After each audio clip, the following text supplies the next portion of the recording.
I will now request Shekhar Gupta to speak on Guruji.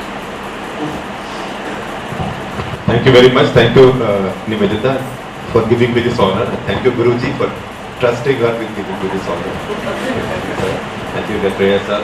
In fact, when I said that you had asked me, and I agreed, I was happily agreeing to come and speak here, I was cautioned by my entire family. Because my family used to be a group of 4 sovereign republics. Now, because both my children are married, we have 6 sovereign republics. So each one has a voice. And they all said, don't do it. Why? You had no qualification to do it. You are just the most ridiculously wrong person. I hear that all the time from my family. And I was told that you know nothing about this. Why embarrassing your host? Whether I do something. Then I was told by my children, research, Google, write a proper speech. Don't go without a proper speech. I sat down in a very distant place called Badal village in Punjab, in deep Punjab, in the cotton growing belt of Punjab, last night. And I discovered that there was Wi-Fi in Sukhbir Singh Badal's home, which also has 2 ostriches and a whole bunch of emus. But it also has Wi-Fi. So I found Wi-Fi and I researched and I wrote something and I had it printed. So if you so wish, I can read you a 6-page speech, but I don't think you want that. But you know, in case you think that you want to be convinced that I've done my homework, I can read this to you, but I think it's very boring because I can tell you nothing that you don't know about Guruji. You know, I can give you copious quotes from Yehudi Menuhin. You've all read it before. You've all read the original, so why should you want what I Googled? So I'll just make a few observations, sir, as maybe with some impertinence and taking a couple of cues from Gatraya. Sir, one of the things I was told when I said I'll be happy to come, that you argue with every guru. That every guru you come across, you argue with. And that's true, I just have a bad record. Because I was trained as a reporter, I'm trained to be curious, and I'm not trained to accept anything as fact. In fact, I'm trained to be suspicious of everything. So you name a guru, and I've had an argument with him. And the moment the argument starts, I come back home and I say, don't blame me. If he lets me argue with him, he is not a realized master. Because anybody who is a realized master has no ego. Right? This guy has an ego, he's not a realized master, he's got a long way to go. So, when he gets there, we'll talk to him. And I'll give you the example of one, many of you know him, I think all of you know him, but I should not name any individual here, because I have to be careful in times of Twitter and social media. I think yesterday I exchanged 2 minutes of conversation with Mr. Modi in Batinda, and it's all over Twitter that, I'm joining BJP or something like that. In fact, a lot of it is saying that Mr. Modi should be careful of me. So I have to be careful mentioning names and all. I don't know which one of you will tweet. And I don't know what social media policy this place is. But one very famous Guruji, he once was giving a discourse and he said, cholesterol in your blood breaks down into 2. HDL and LDL. Good cholesterol and bad cholesterol. Now anybody, any male particularly who's been over 45, and in my case that was some time back, anybody knows that there are not 2 cholesterol, but it breaks into 3. HDL, LDL and VLDL, the very bad cholesterol, what we also call as triglycerides. So I put my hand up and I said, Guruji, I think you are wrong. It breaks into 3 triglycerides because every 6 months, after delaying that routine blood test, when you go and look for it, which one comes out in gold letters, right? So he said, oh, but that doesn't matter. That's not relevant. So I told my wife, see, he's not a realized master. First of all, he doesn't know. Right? He's fooling everybody. And he charges God knows how much for a 3-day workshop. And second, criticism never leaves me. I keep reflecting and thinking. There's another famous yoga teacher who's, if I may use the word, very sexy these days, lately, for many years. I think his followers borrowed my flat in National Media Center for some time because I had no tenant and said, can I use it for some time to hold yoga classes? I said, all right, in the basement. And after a couple of weeks, we went there because we found a tenant. So we found all the lights in the basement had blown, all the bulbs had blown. So we said, what happened? So he said, oh, we were holding a yoga session. It released so much energy that all the lights blew. So So I said, what kind of destructive energy is this yoga releasing? I thought yoga was supposed to calm things down, not the other way around. So the only time I might say when I ended up not arguing with one of great spiritual masters was when I met the Dalai Lama for an interview. I met him many times. So, and this was on camera, we were having a conversation, and this is just after that earthquake in Himachal, just a few days after that. So as we came out, the camera was on, and the Dalai Lama said, you know, just the other day I got very scared when Dharamshala shook like this. Like you get scared when a plane hits turbulence. So I said, Your Holiness, why should you be scared if the plane hits turbulence? So he said, why not? So I said, I'm a very nervous flyer, but if I was on a plane and you were on the same plane, in fact, I will not be nervous. So he said, why? I said, because I believe that Your Holiness's karma will save me. So he helped me by, he didn't say, no, how can you say that? No, of course it will save you. A good guru these days, a good professional guru, yes, of course it will save you. Nothing to worry about. But he held my elbow and he said, my karma wasn't able to save Tibber. So that is what I call a realized master. And as we came back, I said that, look, here is somebody I have met who I may or may not believe in his view of religion or spirituality, or whether to worship a god or not to worship a god. I'd rather follow my driver who folds his hands when we drive past any place of worship. Mandir, masjid, gurdwara, any denomination का church. And I asked him, क्यों करते हो? आपका पहाड़ी है. तो इसे क्या पता साहब किसकी चलती है ऊपर?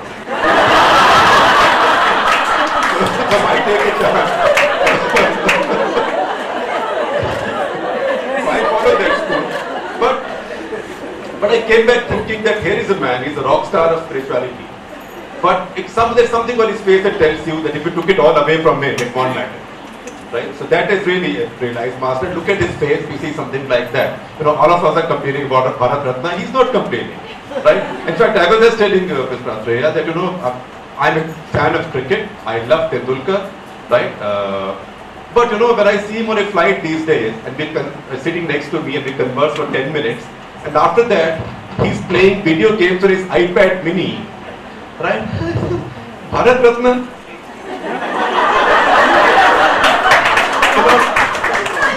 You know, how many 42-year-olds will you find playing video games on their iPad mini on a 1 hour, 35-minute flight between Delhi and Bombay?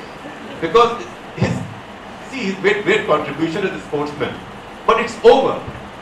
Right? It's not a contribution that's continuing. He's making contribution to the shoe industry, the cola industry, to mobile phone industry, to everything else. But I think somehow I find that I think our society by and large has now begun to respond too much to instant news, TV. Everyday TV is running Twitter polls. So should Tendulkar get Bharat Ratna? Everybody says. So somebody is the Prime Minister, at least one thing will not be controversial. So I think all of us are giving up our patience for thinking. And that's where I think teachers like Guruji are so important, because we are now living in times of zero attention spans. See, all of us are now heading for, I think, orthopedicians should all start specializing in diseases of the neck, right, and the thumb. Right? I find even my thumb is now, so in fact, I might as well swallow my pride and move to a touch phone. I'm just afraid of a touch phone because I'll make too many mistakes. I'll send wrong person's message to the wrong person, and then I'll say, "Very pocket mein ho gaya," right? But we have no attention spans now. You know, we can't apply our minds to anything. In my even less serious moments than these, in my newsroom, sometimes I say, "आप सब लोगों का दिमाग हो गया है." Our brains have become like that of Bharat ki ghodi. You know, ghodi on which the bridegroom sits in a barat. The story goes that somebody was riding a Tonga, and the Tonga would stop every 5 minutes. So one of the passengers asked him, "भाई क्या कहानी है? 5 minute में रुक जाता है." बोला, "साहब ये घोड़ी बारात की ड्यूटी पे रहती है. इसको आदत पड़ गई है कि हर 100 गज के बाद people have to come and do a jig in front of it." So all of us have become like that. Our minds have now switched. They are grasshopper minds. So somebody has to again come and catch our attention. So I said, "No, तुम बराती घोड़ी हो, तुम्हारे आगे मुझे dance करना पड़ रहा है." ऐसे poor young reporters sometimes also. But that is a very big problem, and that is why we are not getting a lot of things right. I find myself also, I'm not able to read a book sometimes. I read page 1, then I go to page 8, then page 10. Then you want to Google it and read somebody's review on it. And then I'm thinking, can I outsource this to somebody who will tell me what to read? And this has consequences for everything else. And in case of many of us, with the quality of our sleep. Because nobody can afford to sleep these days 8 hours or 9 hours, right? And nobody can afford to not sleep.